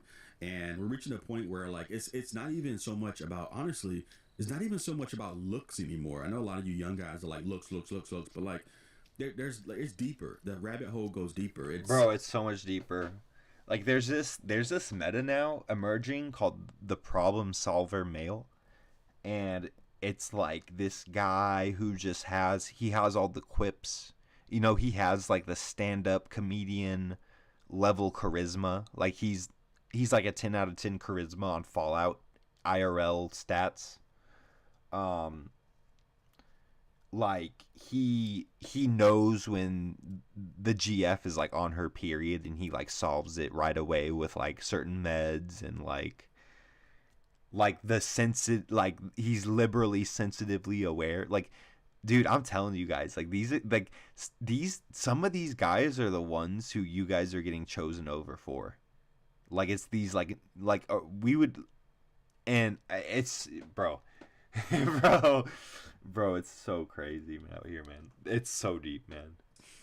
The vast majority of women are just sort of indifferent, even if you're good looking, you know, like even if you're good looking, you know, there's a researcher who does a lot of research into like the relationship recession and issues happening with dating.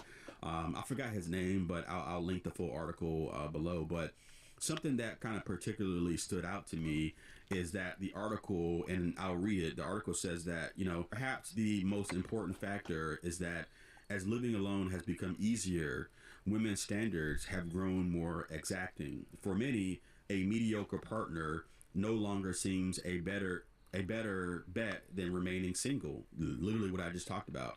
And mediocre, by the way, it all around genetic mediocre. But yeah, I mean, that's like, I don't know, I guess like your average guy would be willing to slide into some mediocre cheeks, but not every guy feels that way. So I guess the same holds true for some guys, at least, because I kind of feel that way. Like I wouldn't want some, like, would you want to date the average woman in 2026? She's probably obese, probably, you know, libtarded, probably has a lot of other issues, man, you know, SSRI use,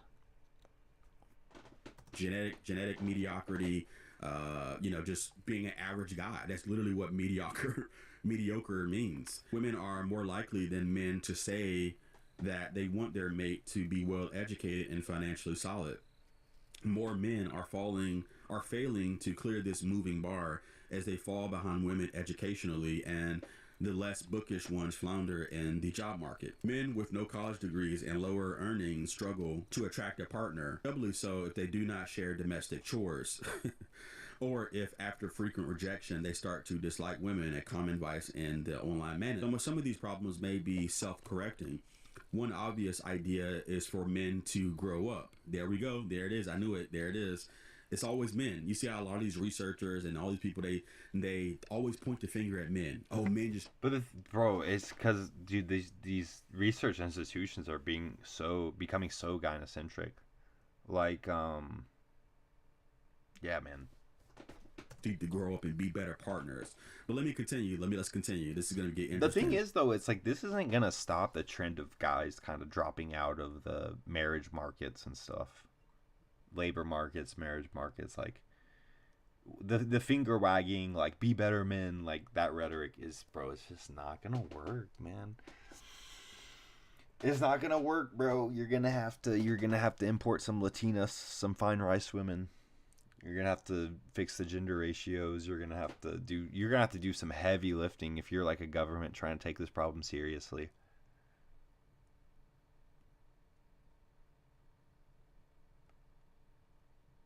Like, if you ask Broomstick, it's like, okay, how do you actually deal with this? It's like I said, you're probably gonna have to be like, take some, maybe give like a green card to more fine shits from, well, the whole thing is like, if you're gonna do the H-1B thing, just give it to like the finer women, only if like basically force the hypergamy on the Indians, the rice who come over here. I don't know, like, do they give green cards to Latin Americans? Probably. So you kind of force the hypergamy on them, where it's like, okay, you're not getting your green card unless you're like literally top 10% in tech. So for all the 100% of people we ordinarily would have given a green card to that year, we're only going to give it to the top 10% of the guys. And that other 90% we're going to go through, and we're going to kind of like screen for like potential, like, people who are of age and want to be moms, and we're going to like green.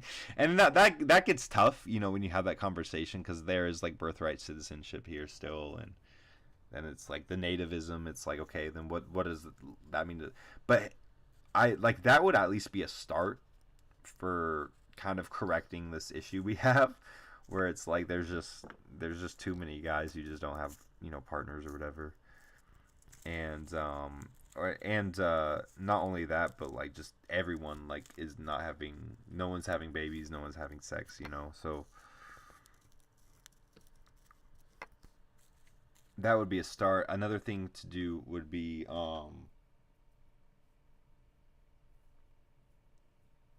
gosh, like you'd have to do so much heavy lifting to actually get this fixed, man.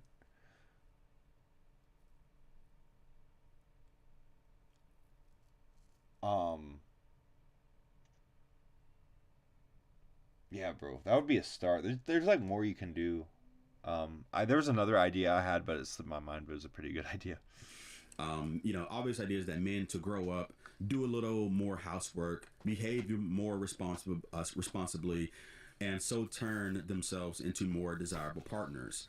Culture norms may impede this shift, but the prospect of avoiding lifetime loneliness and celibacy will surely serve as a powerful incentive for men to change. No, what? Culture norms may impede this shift, but the prospect of avoiding lifetime loneliness and celibacy will surely serve as a powerful incentive for men to change. Where does it say that? That's so dumb. Again, it's always men. It's always men. Men gotta change. Bro, it's like, oh, you don't want to be celibate, do you? That's like your best incentive. There's no carrot on the stick. That's such a ridiculous problem. Which is these articles always reek of, and they suck. But continue reading. Bro, that's so stupid. Like that's like, bro, oh my god, that's the dumbest shit I've ever heard, bro. Bro, that's so stupid. I was watching this like Clint Eastwood movie, and there was like this nun trying to like raise up this cowboy. He's like, don't you want a wife, someone to like bear your children? And the cowboy was like, what? Someone who's going to tell me to, like, stop my gambling, stop my drinking, stop my cursing. It's like, fuck you, you know? It says many countries have been moving in this direction for years. So this is important. It says, again, many countries have been moving in this direction for years, where men are becoming better partners. They are growing up and being more responsible and doing the house chores. So men are kind of molding. Yeah, that's part of the thing, guys. Is what I was talking to you guys about. Like, a lot of us are getting chosen over and mogged by this, like, problem solver male build. That's part of it. Is like, I just don't understand this implication of, like, being like the modern partner. And, you know, with like these like 60-70% of women who are like libs or whatever, like, that's what they're kind of screening for, bro. And like, I don't understand that. Like, I kind of need to be in like a masculine lens, a masculine role. Like, I can't be this like modern partner, like whatever that means. I need to be in kind of like, you need to kind of view me more traditionally like attractive, as a traditional kind of like the way you would traditionally view a guy, you know, you were sleeping with or whatever, as attractive. Like, I can't be in this like modern partner role, bro. Like, I can't. I'd feel like that's just a demotion of what I view like a sexual relationship as. Like, bro, like, that's just like, that's part of the reason why I think I struggle. Like, I can't fathom that kind of like, and then they talk in like this coded language of like, oh, you just have to understand her emotions, you just have to be sensitive, like, it's not that hard. Like, but no, it's like, you're looking for like a mind reader, you're looking for like a court jester, like, you're looking for like this like very complicated position that I just cannot fill the role of. You know, I you know.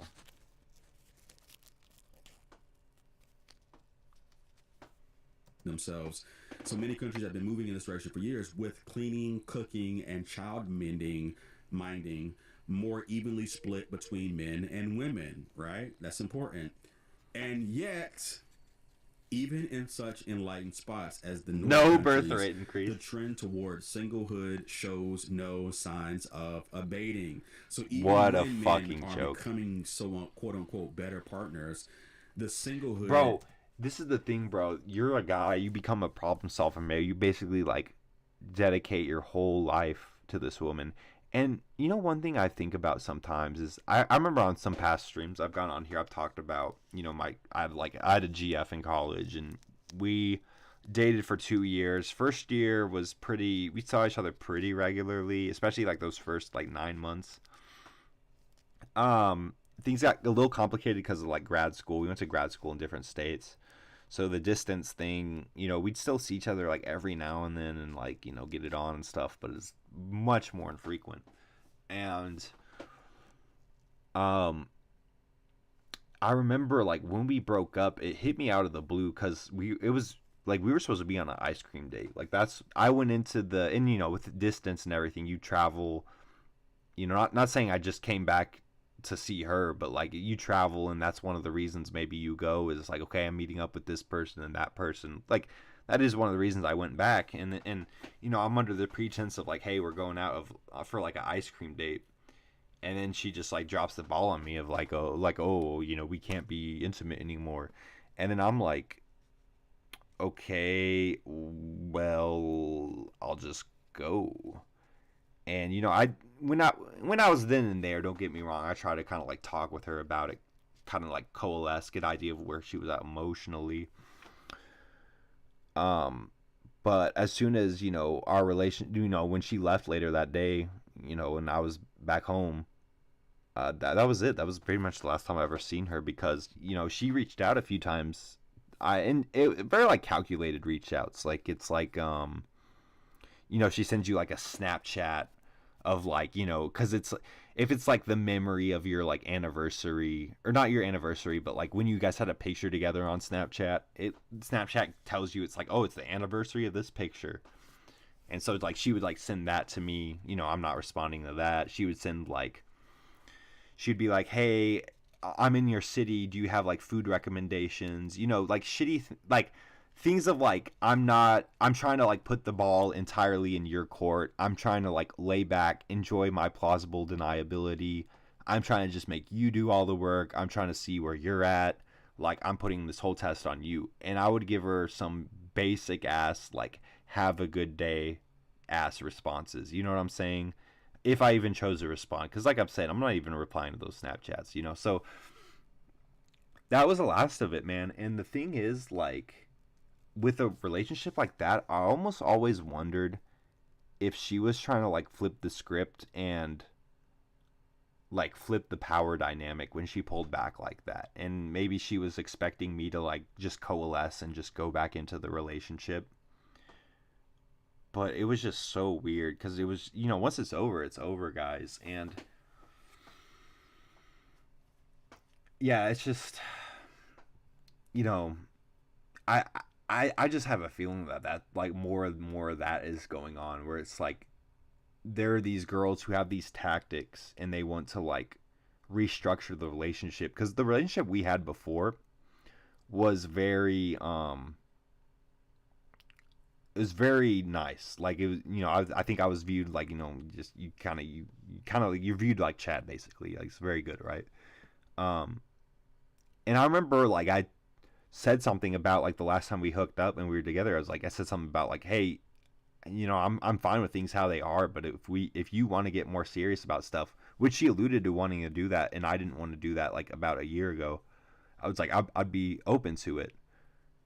And it was like when she was breaking up with me, it was like she was, like, holding that against me. And I wouldn't tell guys, because I want to show you guys some Dr. Todd Bottom videos, but it's like, that's one of the major gatekeepers, you know. If the women are the ones gatekeeping, like, the sex and the initial relationship, guys definitely do gatekeep the guys oftentimes will gatekeep, like, kind of like going public with the relationship, which is kind of what I was doing. And or they'll gatekeep, you know, like, BFGF terms. They'll gatekeep, like, especially marriage. Guys are definitely, like, more of the marriage gatekeepers. So, you know, every kind of, like, every side has their own gatekeeping, but it's like, you know, I don't really blame myself for that, because that was a beautiful thing, where it's like, you know, I was kind of letting down my gates, you know, and, you know, that was, you know, this kind of, like, shows her character, you know. And I think the thing why she was doing that whole, like, putting me through that whole thing, and then she was texting me after even putting me through that shit, was, I think she was kind of maybe hoping that I'd, like, coalesce and go back into her, and then she's now in the position of power, and then, like, you know, she can kind of turn me into, like, this modern partner, you know. Like, now I got to be open to whatever it is, like house cleaning, or, you know, yeah, like, I don't want to theorize too deep into it, but definitely something to think about. Shows no signs of abating. In Finland and Sweden, roughly a third of adults live alone. That's insane. At the very least, the shift is likely to exacerbate the already dramatic fall in the global fertility, since single parenting is hard and culture taboos against blah blah blah blah. Since young single men commit more violent crimes, a less couple world could be dangerous. Okay, sure. Again, blaming men. It's always it's always men. It is possible that the relationship recession will not correct itself. No, it a won't. striking 70% of young singles say they would consider a robo-romance with an AI companion, and these love bots will only get more sophisticated. AI. So we have people literally saying that they'll take an AI robot. You know, that's how bad it's getting. I thought that was interesting because, you know, these researchers like to say how, oh, it's men, they need to grow up. Men just need to grow up and be better partners. But we're seeing that happen where men are becoming better, and even like Sweden and all these countries where guys are tall and pretty good looking, but none of that stuff matters. And so I'm just shocked that a lot of these researchers don't get it. Like, how can these researchers be so smart yet so dumb? Like, how can they not understand that? Bro, it's because, like, this is, like, they're allowed to be dumb on this subject because of who funds them. You know, Care Bearism. You know, like, we can go, bro, come on, bro.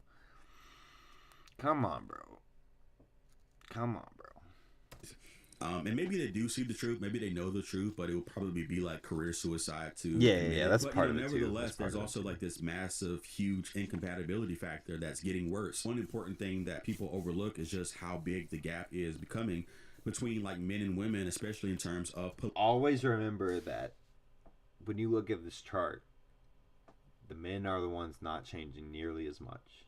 The women are the ones radicalizing.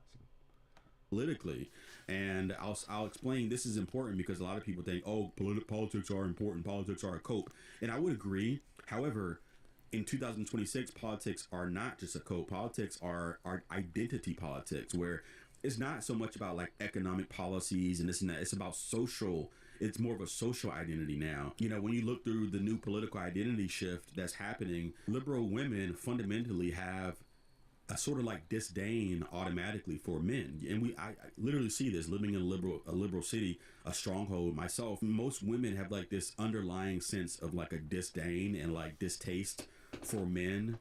I wouldn't say it's like a hatred. It's just like it's like a skepticism, a natural like skepticism or like side eye towards men. Someone said, I don't understand how. This is my thing.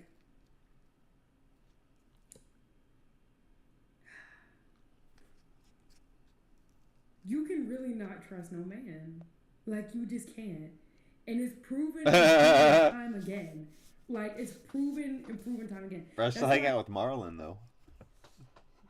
Whenever you get in a relationship, for all you little ones out there, for boys and girls, they need to prove to you, treat them guilty until proven innocent. Can I let you in my life? Bro, can we get the Pepe like, cringe? Can I let you... You know what I'm saying? Like, Yada actually told me this. She said every man should start off in jail and prove... Bruh, Pepe cringe. And they generally kind of like... the left ideology is like taught to almost like hate men. It does. It kind of... I mean, that's part of the reason why the birth rate is getting fucked. Yeah. Like creates a contempt where like everything a man does is a problem. It's because of men. It's a man problem. By the way, every GF I've had, crazy lib, and the vast majority of them were hinge sixes. Oh, men start wars. It's all because of men. And the rhetoric is often spewed in these left spaces are anti-male. So you also sometimes hear a lot of like left-wing men spew a lot of those talking points like as well. They try to like adapt themselves. You know, a lot of men are saying that they're liberals. This is something we're seeing happen, is that a lot of men are lying because women are having these requirements that I don't date conservatives, right? And the thing about being a conservative is that like you don't even need to be like a super conservative. Like I'm not a very super conservative guy. No, you just have to disagree with and I mean the thing is like, you know, the liberal of the 90s is called the conservatives day. You know, it's like the whole, you know, of the left-wing ideology, and they immediately say that it's an ick, or you're not, or you're a conservative. Oh, he's a Trump supporter. Instead of actually trying to get to know what you agree and disagree with, like politics should be, you just think, oh, he's a conservative, and they get the ick. You know, you may actually agree with some of the left-wing talking points. It doesn't matter, because again, it's all about identity politics. It's not even about like politics as in policy anymore. You know, maybe you agree. It's actually really refreshing listening to channels like Mercer or Alistar, because they have more of like a left-leaning perspective and more of a kind of like a democratic socialism perspective, but they discuss in depth how those like ideas can effectuate change, and it makes it an interesting discussion at the very least. With ICE and ICE deporting illegals, and maybe that logically makes sense that okay, if somebody's here illegally, then they should be deported, right? Maybe that makes sense. Or perhaps you don't agree with the whole transgenderism and transvestite for minors or teens or kids, or maybe you don't agree with the communistic left-wing talking points of like, oh, just tax the rich, you know, eat the rich. Or maybe you don't believe that billionaires are the problem. It is so silly. They think that just taxing the rich is going to solve all the problems, where studies after study have shown that it won't make a dent. It literally will solve nothing by taxing the rich or taxing billionaires. Bro, that's so crazy to me. Like, you know, they'll just move money to an offshore Swiss bank account. Like, it's just crazy. Like, that's just not that simple, bro. Like, if any, like, you know, society can benefit from rich people. You know, rich people can create jobs. It just depends, bro. billionaires more. It's literally just not solve that nothing. simple, They bro. believe that the social problems of the world are just because billionaires don't pay enough taxes, or like, you know, maybe you don't believe in the whole thing of like there's no such thing as illegals on a stolen land. Well, it's like, what a fucking joke. Yeah, Like, that give me a shit's break. A lot of frying these me, bro. the left wing talking points are literally Stolen insanity. It's land. literally a joke. Nigga, Like, what? what are we even fucking talking about here? You know, or maybe better yet, maybe you don't believe that there's 50 fucking genders. You know, maybe you don't believe that male and female is just a social construct, right? Like what the fuck? What are we talking about? What are we doing? Like, what are we talking about? You know, and that's it. Maybe that's not even like fringe, like right wing politics. That's like just basic common sense shit. And it's insane, you know. It literally is insane. But anyway, man, this video is getting kind of long. I just want to go ahead and just end it there and say that I hope you guys enjoyed the video. First video back. Hopefully more to come soon, and I'll talk to you guys soon. Peace. Good ass video. I'm leaving my guy a like. All right, man. That's all for me. I will check the chat real quickly before I get off, just in case someone had anything to say. But yeah, yo, Griffith did stop in. He started race coping. When was he race coping? I'm trying to remember. When was that, dude? When was the race cope? Let's see if he was doing some race cope at some point.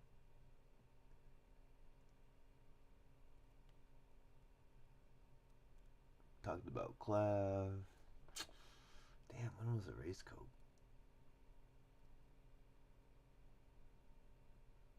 We already talked about Rakai, and like the booty segment was wild. That was, I don't know if that was necessary, but this video was a little long, bro. I think he does better in the 20 to 30 minute range. This was pretty long for the first vid back,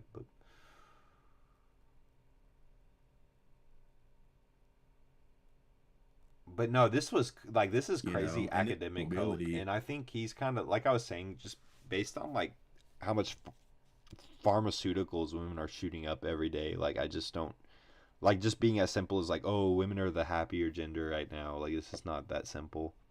Like, I think they just have their own problems. I don't know. Like, I'm not really sure if it's super conclusive. I think guys are easier to be content. Like, they're more contentable, even in objectively shittier situations. But I think for women, they're just higher for like personality trait neuroticism and stuff, and because of that they're just more awry. They're more of a loose cannon, you know. You put them on like Lexapro and shit to like turn them more predictable.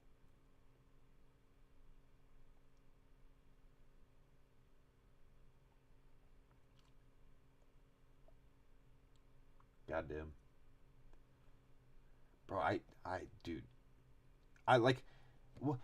Are you supposed to like ask a bitch on the first date, are you on SSRIs? Like, I'm so fucking confused.